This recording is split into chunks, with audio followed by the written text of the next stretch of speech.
Alright, what's going on, guys? Trev back again, here to bring you another video. This one's going to be doing my first review for a new television series I checked out, suggested by, you guys. This one's going to be a review of Mr. Robot's premiere, which is called Hello Friend.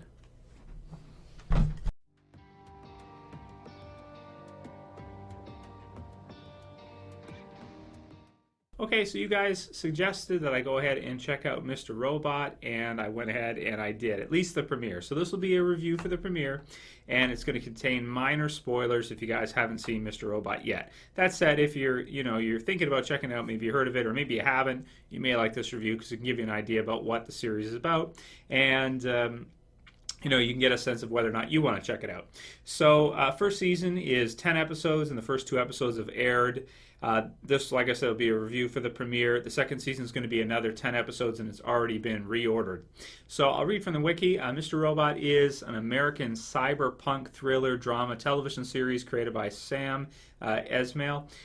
The series began airing on USA Network on June 24th, following the May 27th 2015 premiere of the pilot on multiple online and video on demand services.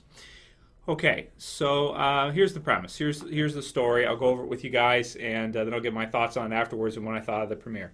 So premise: the series follows Elliot Alderson, a young cybersecurity engineer living in New York, who assumes the role of vigilante hacker by night. Elliot meets a mysterious anarchist known as Mr. Robot, who recruits Elliot to join his team of hackers, fsociety. Elliot, who has a social anxiety disorder, but connects to people by hacking them, is intrigued but uncertain. He wants to be part of the group. The show follows Mr. Robot's attempt to engage Elliot in his mission and destroy the corporation Elliot is paid to protect. Compelled by his personal beliefs, Elliot struggles to resist the chance to take down the multinational CEOs that are running and ruining the world, so to speak. So that's it. So first impressions of the show after watching the premiere. So I enjoyed it quite a bit, man. It's if I had to describe it or compare it to something else, I'd say it's kind of like a hacker's version of Fight Club, sort of. The first rule of Fight Club, you don't talk about. Yeah, so that's how I would break it down. It's really well done. It's got this really kind of dark cyberpunk psychological thriller drama type view.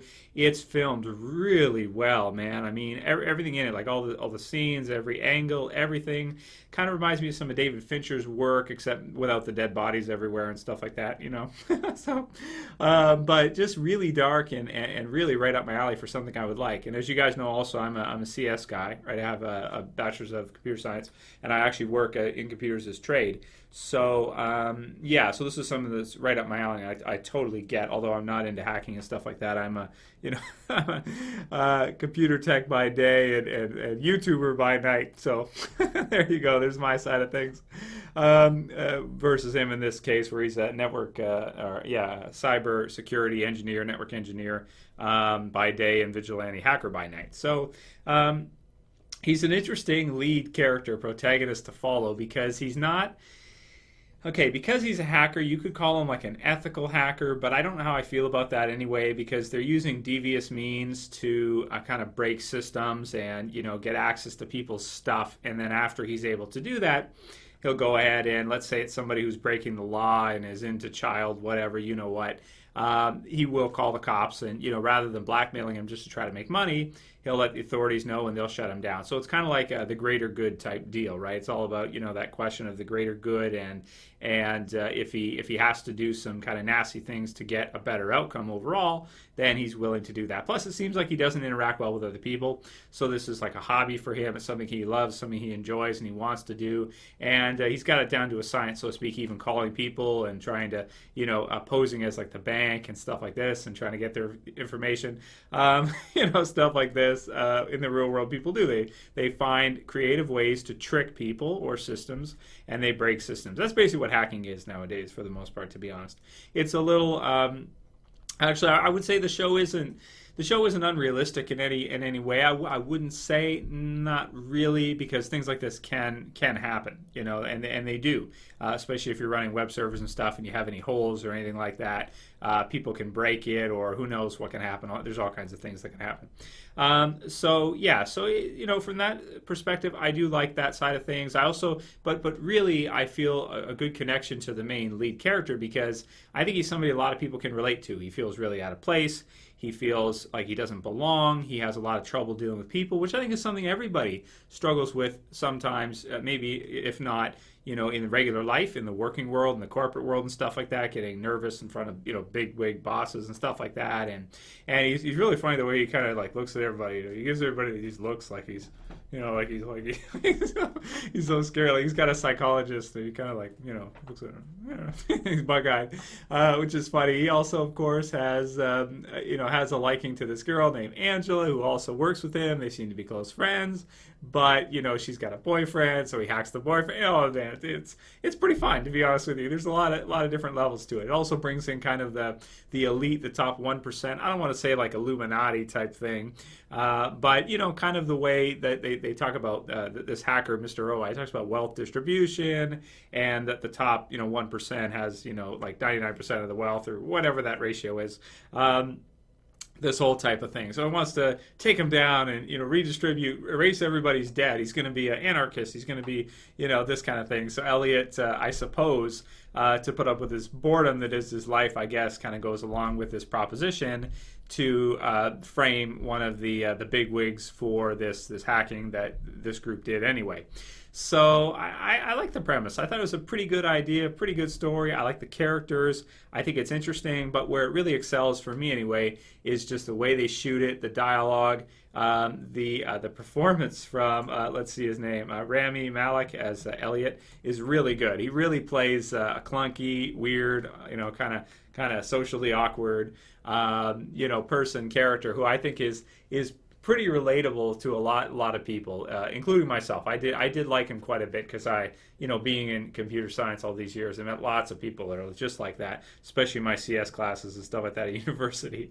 There's lots of them. So yeah, so that's fun. I tend to be kind of more of a social version of that, but, you know, I am pretty social. But yeah, so anyway, I did like it a lot. I did. In terms of a score, I want to thank you guys for suggesting it, because honestly, it's really good. I'm going to give it a 9.5 out of 10.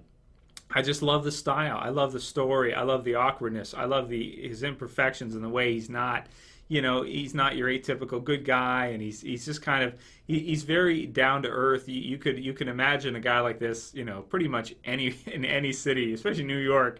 You know, any IT people, like there's probably, you know, there's tons of people just like this. You know, maybe the hacking side is a little bit over, but there's people who are really into that as well too. So anyway, yeah, so that's pretty much all I'll say for this one. I enjoyed the premiere. I'm excited to see what happens in the second episode and kind of the cliffhanger ending at the end, which was good. I did enjoy that quite a bit. I'm excited to see what happens with him and his relationships, and you know what will happen with that. And I'm all in, man. I really enjoy this series, and even if I don't review it every episode, because I probably won't, I may review like the premiere, the finale. Obviously, review the premiere, maybe season 2. We'll see how if it continues, you know, to be this good and it doesn't get repetitive or boring or anything like that. I really like it so far. So if you guys got a chance to check it out, you got a chance to check out Mr. Robot, write your comments below. What did you think about it? Did you like it? Or did you think it was kind of, I don't know, something that you wouldn't be that interested in? You know, being in my field of work, it does interest me quite a bit. I did like it quite a bit and thought it was really well done, at least for the premiere. So I'm excited to see the second episode. I'll probably watch it tonight or tomorrow night at some point. And let me know what you guys thought about it. Write your comments below. If you liked my review, please thumb it up below. If you want to help support the channel, please share it. Please favorite it. And if you're new and you want to see more reviews from me, not necessarily just about Mr. Robot, could be, you know, any other TV series. You know, I'll listen to you guys. You tell me, Trev, go check this out, review this. By the way, Vikings, I still need to check that out. But I do listen to you guys for the most part. Tell me what to review, and I'll do it for you guys. I do listen to you guys, and I do the best I can to create as many videos as I can for you. Okay, so that's it for this one. I'll see you guys again real soon. As always, it's Trev, saying peace.